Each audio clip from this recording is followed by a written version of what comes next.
안녕하세요. 저는 지식경제연구소를 운영하고 있는 박종훈입니다.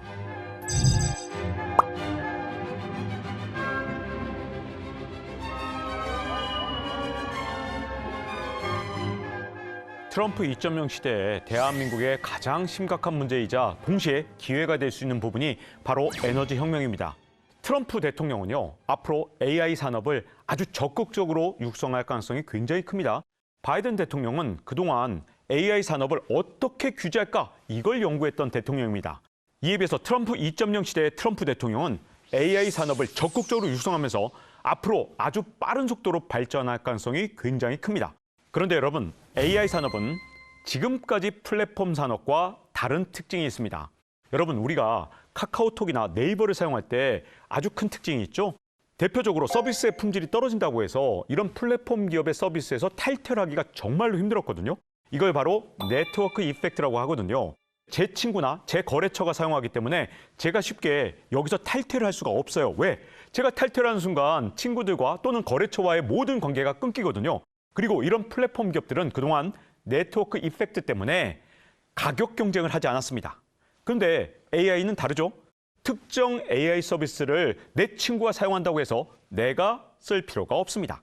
내 거래처가 사용한다면 오히려 그들과 경쟁한다면 다른 걸 쓰는 게 더 유리할 때도 있죠. 네트워크 효과가 없다는 뜻입니다. 자, 네트워크 효과가 없으면 어떤 문제가 생기죠? 바로 서비스의 품질 경쟁을 해야 되고요. 그리고 가격 경쟁을 해야 됩니다. 그러면 가격 경쟁에서 가장 중요한 게 뭘까요? 바로 에너지입니다. 이제 앞으로 AI 때문에 우리 인류는 천문학적인 에너지를 사용해야 됩니다. 이 때문에 화석 에너지도 더 사용할 수밖에 없고요. 소형 모듈 원자로 SMR도 이전보다 훨씬 더 많이 사용하기 때문에 보나마나 정제된 우라늄도 이전보다 더 많이 사용할 겁니다. 그런데 우리나라는요, 에너지 구조가 굉장히 문제가 큽니다. 왜냐? 우리나라는 화석 에너지도 굉장히 많이 사용하고 있고, 그리고 원전에 대한 의존도도 높습니다.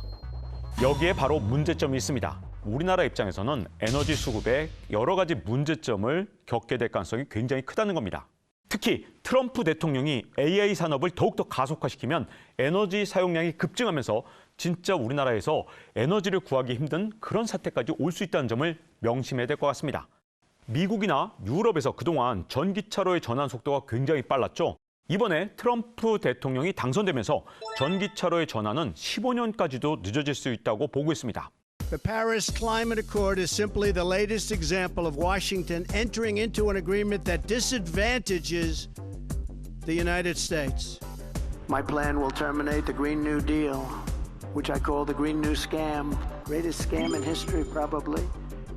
A $10 trillion scam that we waste, we throw it like throwing. 앞으로 트럼프 대통령이 취임을 해서 온갖 규제를 풀어준다고 셰일 오일의 생산량이 비약적으로 늘어날 가능성은 현재로선 높지가 않습니다.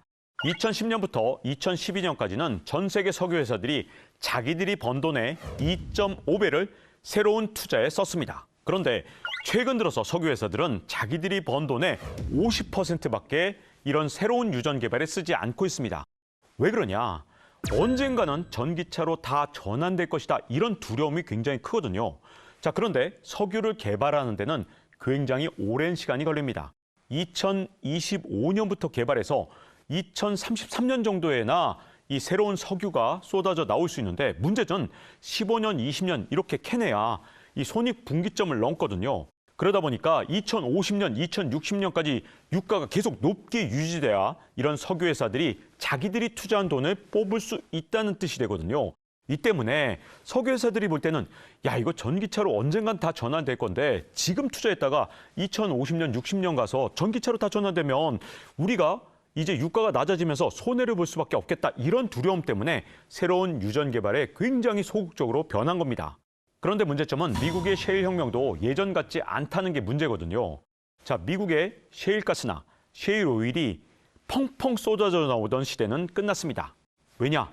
미국의 에너지관리청 EIA의 연구 결과에 따르면 이제 셰일 오일의 피크는 2025년에 기록한다고 합니다. 왜 그러냐?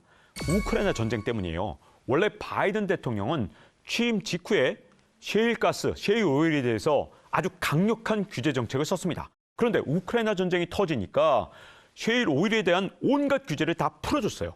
그래서 셰일 오일 생산량이 급증을 했습니다.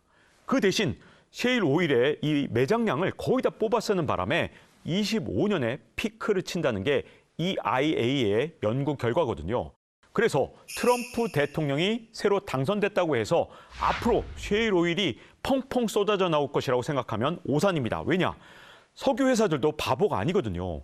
앞으로 채산성이 맞아야 새로운 유전을 계속 개발할 거고, 그리고 또 하나 문제는 셰일 오일의 부존량이 계속 많아야 역시 새로운 유전을 개발할 텐데 이 두 가지가 다 문제이기 때문에 화석 에너지가 가늘고 길게 우리를 괴롭힐 가능성이 있습니다.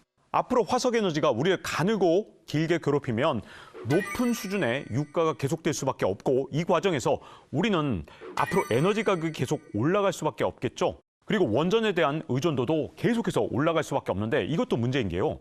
자, 이제 세계 각국이 SMR을 많이 만들게 되면 보나마나 정제된 우라늄에 대한 수요가 올라갈 겁니다. 근데 우리나라가 이 정제된 우라늄을 공급받을 곳이 없다는 게 진짜 심각한 문제입니다. 자, 우리나라는요, 러시아에서 정제된 우라늄을 많이 사오고 있는데 이 비중이 자꾸만 올라가고 있습니다. 2021년 우크라이나 전쟁이 일어나기 전에 우리나라는 러시아산 정제 우라늄의 의존도가 이 정도밖에 되지 않았습니다. 그런데 2023년에는 그 의존도가 41%로 늘어났습니다. 아니, 러시아에 대해서 온갖 제재를 우리가 했잖아요. 근데 러시아산 우라늄에 대한 의존도가 높아진 이유 어디에 있느냐? 그 사이에 서방의 많은 국가들이 원전을 재가동하면서 자기들이 정제한 우라늄을 자기들 스스로 쓰기 시작한 겁니다. 그래서 정제 우라늄을 구하기가 예전보다 힘들어지니까 러시아산 정제 우라늄을 자꾸만 수입하게 된 거죠. 근데 우리나라는 우라늄을 정제할 기술이 있긴 한데 문제는 그걸 우리나라에서 할 수 있는 허락을 받지 못했습니다. 그러다 보니 수입산에 의존할 수밖에 없는데 선진국들이 자기들이 이제 쓰겠다면서 수출을 하지 않고 있거든요. 그러니 어쩔 수 없이 러시아산 정제 우라늄을 쓰는 거죠. 그런데 최근 들어서 러시아하고 우리나라의 관계가 틀어지면서 러시아에 무기가 하나 생겼습니다. 우리나라한테 우라늄 수출을 금지하는 그런 제재를 하게 되면 우리나라 입장에서는 원전의 절반을 가동하지 못하는 사태가 일어날 수 있거든요. 그래서 우리나라가 이 원전을 계속 가동하려면 이 정제 우라늄을 공급받을 수 있는 그런 공급처를 찾아내야 됩니다. 그런데 앞으로 이 문제가 점점 더 심각해질 수밖에 없는 게 구글이나 아마존 같은 기업이 자기들이 직접 원전을 짓겠다고 하죠. 그러면 정제된 우라늄 수요가 점점 높아지겠죠. 우리는 이 우라늄을 구하는 방법을 반드시 찾아내야 합니다. 우리나라는 석유에 천연가스에 우라늄 확보까지 진짜 동시다발적으로 복합적인 위기를 맞이할 수도 있거든요. 이 부분이 우리나라 에너지 위기의 가장 큰 문제입니다. 그런데 이게 결코 위기가 아닌 점이 있죠. 우리 대한민국이 이 에너지 강국입니다. 왜냐하면 우리나라는 LNG 산업에서 이 모든 밸류체인을 다 갖고 있습니다.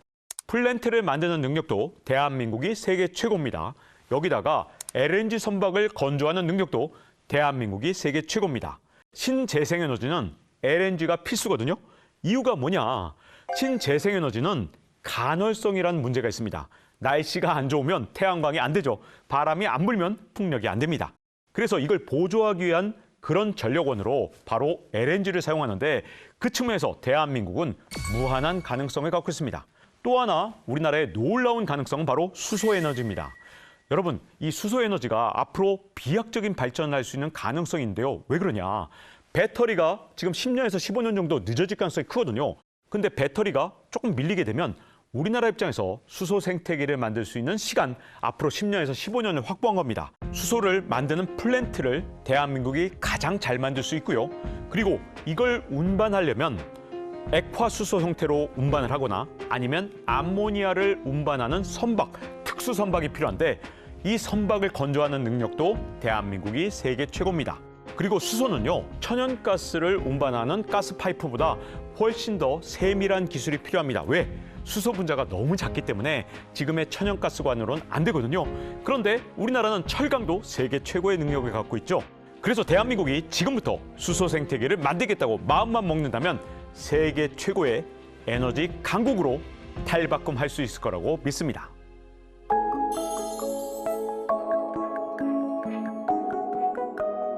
오늘의 한 줄 리뷰는 한국 에너지 위기를 기회로 이걸로 하겠습니다.